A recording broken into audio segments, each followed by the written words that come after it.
Bonsoir, nous poursuivons notre présentation des acteurs de ce rendez-vous poétique iranien qui est le Café Khayyam. Lors de l'édition précédente, nous avions présenté l'organisateur de ces soirées qui est Alain Norli. Et ce soir, il sera question d'un membre régulier et d'un pilier du Café Khayyam. Il s'agit de Ifanil, qui est un virtuose de la guitare.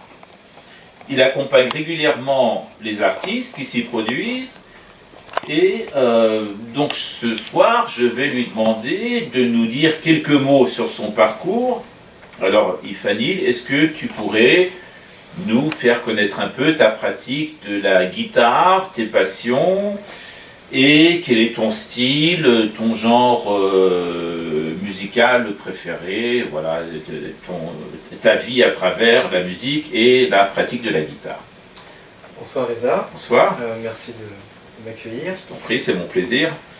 Alors, la guitare, donc c'est quelque chose que j'ai commencé depuis, on va dire, une vingtaine d'années. Il y avait une guitare, un petit synthé à la maison. Et, bon, on ne va pas donner ton âge, donc c'était quand tu avais 3-4 ans. Voilà, c'est ça. D'accord. On va dire comme ça. Et donc, j'ai commencé à pianoter, gratter un peu la guitare par-ci par-là. Et mes parents, voyant que j'avais, on va dire, quelques aptitudes, à peu près à reproduire ce que j'écoutais, ils m'ont mis dans une école de musique. Et c'est là que j'ai commencé, on va dire, une formation très classique. Alors, excuse-moi de t'interrompre, donc tu dis tes parents, donc je précise que tu es d'origine malgache, Voilà, donc tu es né à Madagascar. Non, je ne suis pas né à Madagascar. Ah, tu n'es pas né à Madagascar. Mes parents sont nés à Madagascar, moi je suis né en France. D'accord. Voilà. Voilà, et donc tu es né en France. Voilà. Mais dans ma culture, je suis très malgache. Hein. D'accord, très bien. Voilà. Et voilà, donc des choses très classiques, musique brésilienne, espagnole, allemande,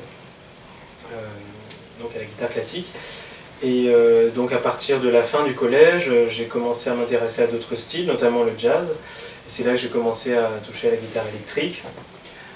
Donc une approche un peu différente de la musique, qui m'a pris un peu de temps. Voilà. Et donc au travers du jazz, j'ai commencé à découvrir on va dire, les joies de l'improvisation, enfin la liberté qu'on peut avoir dans cette forme de pratique musicale. Après un apprentissage classique. Après un apprentissage classique. Le passage n'a pas été facile, mais voilà, j'ai essayé d'apprendre comme ça, via des ateliers, des choses un peu spécifiques, et puis par moi-même. Et donc pendant une dizaine d'années à peu près, et bon, à la fin, je trouvais qu'il y avait quelque chose qui me bloquait en fait dans la musique occidentale, à savoir le fait que la musique progresse avec des accords, une suite d'accords toujours, et qui tourne un petit peu en rond. Et des gens qui sont très bien avec ça, moi je sentais que ça m'empêchait vraiment d'être libre musicalement. Alors ça c'est un peu technique tout ça, donc ce que tu veux dire en fait c'est qu'il y avait d'autres manières de pratiquer des instruments à cordes qui ne relevaient pas de ta pratique de la musique occidentale. Voilà, d'accord. Exactement. Et donc j'ai trouvé mon bonheur dans les musiques entre guillemets d'Orient. Bon, c'est toujours un peu péjoratif de dire ça, mais donc les musiques qui partent, donc on a la musique arabe, la musique indienne, jusqu'à la musique chinoise, et puis la musique persane. T'as étudié tout ça? Écouter tout ça. D'accord. Étudier, non, j'ai pas cette prétention, mais j'ai beaucoup écouté jusqu'à la musique d'Extrême-Orient.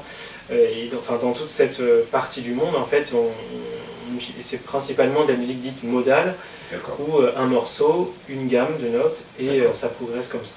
Et ça me convenait vraiment très bien, et j'ai commencé à jouer comme ça avec ma guitare, et voilà, et je suis jamais sorti de ça jusqu'à maintenant. Donc tu as glissé vers la musique orientale. Voilà. Alors ma question suivante, naturellement, c'est qu'est-ce qui t'a attiré au Café Khayyam et pour que tu fréquentes ce lieu aussi régulièrement? Alors, donc moi en fait je suis tout jeune à Paris, je suis arrivé en novembre 2015, un peu plus d'un an maintenant, et donc moi Paris c'était... Ça fait un an que tu es parisien? Ça fait un an que je suis parisien. D'accord. Voilà. Et moi justement j'étais donc très content d'arriver à Paris, vraiment pour l'aspect culturel et en particulier la musique, voir beaucoup de musique vivante, chose qui me manquait, qui m'a toujours manqué en fait. et donc notamment de la musique traditionnelle. Voilà. Donc j'ai trouvé quelques lieux très intéressants, mais je voulais trouver un endroit où je pouvais moi-même être acteur, jouer librement, voilà, sans qu'on soit dans la caricature des bœufs de jazz, des choses comme ça. Voilà. Et donc en cherchant sur internet et puis sur Facebook en particulier, je suis tombé sur la page du Café Rayam. D'accord. Et tu t'es dit, je vais aller voir. Voilà, je vais aller voir. Il y a de la poésie, en plus de la il y a de la poésie, donc ça m'a intéressé. Oui. Mais je voyais que voilà, il y avait régulièrement des gens invités pour jouer, des musiciens. D'accord. Et donc j'y suis. Et donc tu as pris ta guitare sous le bras, tu y allais non, pas tout de suite. Pas tout de suite. D'accord. Donc tu allais tâter le terrain. Voilà, exactement. D'accord. En spectateur, on va dire, très paresseux. Et voilà, pour voir ce que ça donnait, l'ambiance, toutes ces choses-là. Et arrivé là-bas, donc j'ai rencontré Alain, l'organisateur. Et donc tu lui as posé des questions, tu as demandé. Bon, voilà, on a discuté de moi, de ce que j'en pensais, et puis on a discuté de musique parce que on a discuté en fait au moment où il y avait les musiciens qui jouaient. D'accord. Voilà, entre les musiciens. Dans les pauses. Oui, voilà, c'est ça. Oui. Et donc, quand il a su que je jouais de la musique, quelque part, il a menacé de me tuer si jamais je ne revenais pas avec mon instrument la fois d'après. D'accord. Donc il t'a pas intérêt à revenir sans ta guitare. Exactement. Et c'est ce que j'ai fait. Et puis depuis, j'y suis toujours retourné régulièrement avec ma guitare. Donc dès la deuxième soirée, tu as commencé à jouer, à accompagner donc les poètes, à jouer avec les autres musiciens. Exactement. Parce qu'en plus, ce qui est intéressant, c'est que tout le monde peut participer. Voilà. C'est-à-dire qu'il y a des musiciens traditionnels, il y a de la percussion, il y a des instruments à vent, des instruments à cordes, et on peut participer. C'est ouvert. Et ça permet vraiment de rencontrer d'autres gens, de créer des choses inattendues, on va dire. Et ça, c'est vraiment très... Enfin, la spontanéité, c'est quelque chose de très très important pour moi en musique. Voilà. D'accord. Alors, est-ce que tu pourrais dire quelques mots justement sur ce que représente pour toi la musique et la poésie persane, et la musique, puisque c'est plus ta partie, parce que ce serait intéressant pour nous, Iraniens en l'occurrence, d'avoir cette perception de l'extérieur, d'une personne comme toi. Quelle est pour toi l'originalité de la musique persane et puis la poésie qui va avec? Donc ce qui m'attire beaucoup dans la musique persane, c'est la place laissée vraiment à l'improvisation. Voilà, donc c'est une culture musicale très riche, donc beaucoup de gammes différentes qu'on utilise, et des motifs mélodiques et rythmiques. Alors, tout ça c'est très structuré, mais n'empêche que vraiment le Graal dans la musique persane, c'est de pouvoir improviser. Voilà, très spontanément. Et donc ça m'allait très bien. On ne peut pas concevoir la musique persane sans improvisation. Voilà, exactement, que ce soit avec les voix. Ça fait partie de cette culture. Voilà. D'accord. Et c'est ça qui est remarquable pour moi. D'accord. Et ça t'apporte un sentiment de liberté maîtrisée, si je puis dire. Voilà, exactement. C'est ça. Je fais un peu ce que je veux. Et en plus de ça, les mouvements mélodiques dans la musique persane, c'est quelque chose. C'est comme si j'avais toujours connu ça en fait. Ça me correspond vraiment. Ça correspond à ton tempérament, à ton caractère. Voilà. D'accord. Très bien. Voilà, je ne peux pas mettre beaucoup de mots là-dessus parce que c'est du ressenti. Mais je pense qu'on a compris. Alors, je rappelle les prochains rendez-vous du Café Rayam.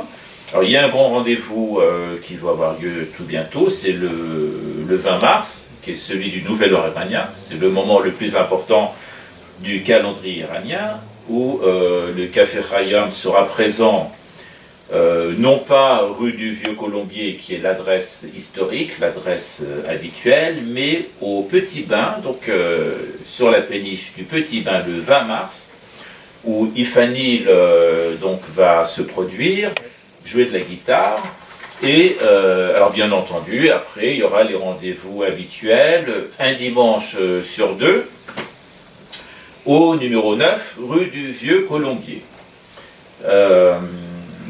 Alors voilà, si vous aimez la culture persane, si vous aimez la musique et la poésie persane, vous savez où vous devez vous rendre. Si vous souhaitez rencontrer Ifanil, c'est également au Café Khayyam. Avec plaisir. Voilà, et donc pour tout savoir sur ce rendez-vous, c'est au www.cafekhayam.com. Vous savez tout. Je te remercie, Ifanil, de nous avoir parlé de toi, et donc on te dit à très bientôt pour le Nouvel Iranien sur la péniche du Petit Bain ou au Café Khayyam. À très bientôt, Reza. Merci à toi, à très bientôt. Merci.